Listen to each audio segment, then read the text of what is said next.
رسول اللہ صلی اللہ علیہ وآلہ وسلم نے فرمایا، تمہارے لیے یہی گناہ کافی ہے کہ تم ہمیشہ جھگڑتے رہو۔ سنن ترمذی حدیث نمبر 1994۔ عمر بن عثمان نے کہا، ہمیں موسیٰ بن طلحہ نے حدیث سنائی، انہوں نے کہا مجھے حضرت ابو ایوب رضی اللہ عنہ نے حدیث سنائی کہ رسول اللہ صلی اللہ علیہ وآلہ وسلم ایک سفر میں تھے، جب ایک اعرابی دیہاتی آپ صلی اللہ علیہ وآلہ وسلم کے سامنے آ کھڑا ہوا۔ اس نے آپ صلی اللہ علیہ وآلہ وسلم کی اونٹنی کی مہار یا نکیل پکڑ لی، پھر کہا، اے اللہ کے رسول صلی اللہ علیہ وآلہ وسلم، یا اے محمد صلی اللہ علیہ وآلہ وسلم، مجھے وہ بات بتائیے جو مجھے جنت کے قریب اور آگ سے دور کر دے۔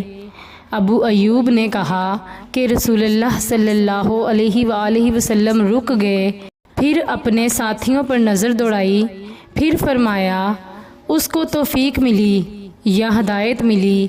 پھر بدوی سے پوچھا، تم نے کیا بات کی؟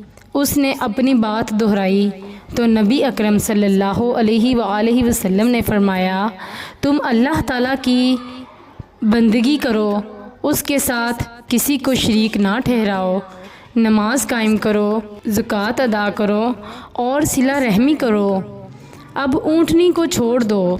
صحیح مسلم حدیث نمبر 104۔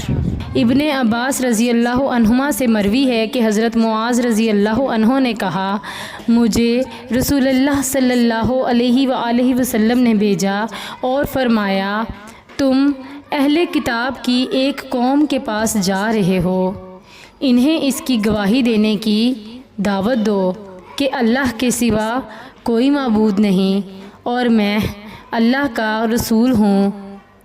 اگر وہ اس میں تمہاری اطاعت کریں تو انہیں بتانا کہ اللہ تعالیٰ نے ان پر ہر دن رات میں 5 نمازیں فرض کی ہیں۔ اگر وہ اسے مان لیں تو انہیں بتانا کہ اللہ تعالیٰ نے ان پر صدقہ زکوٰۃ فرض کیا ہے، جو ان کے مالدار لوگوں سے لیا جائے گا اور ان کے محتاجوں کو واپس کیا جائے گا۔ پھر اگر وہ اس بات کو قبول کر لیں تو ان کے بہترین مالوں سے احتراز کرنا، زکوٰۃ میں سب سے اچھا مال وصول نہ کرنا اور مظلوم کی بد دعا سے بچنا، کیونکہ اس بد دعا کے اور اللہ تعالیٰ کے درمیان کوئی حجاب نہیں۔ صحیح مسلم حدیث نمبر 121۔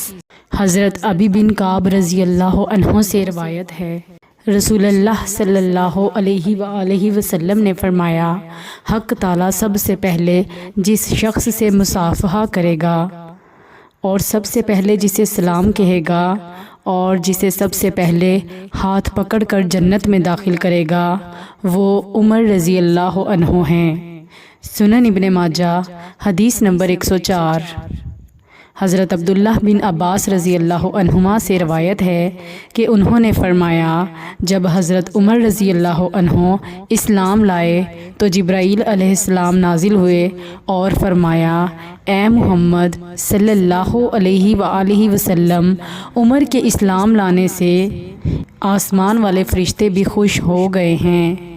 سنن ابن ماجہ حدیث نمبر 103۔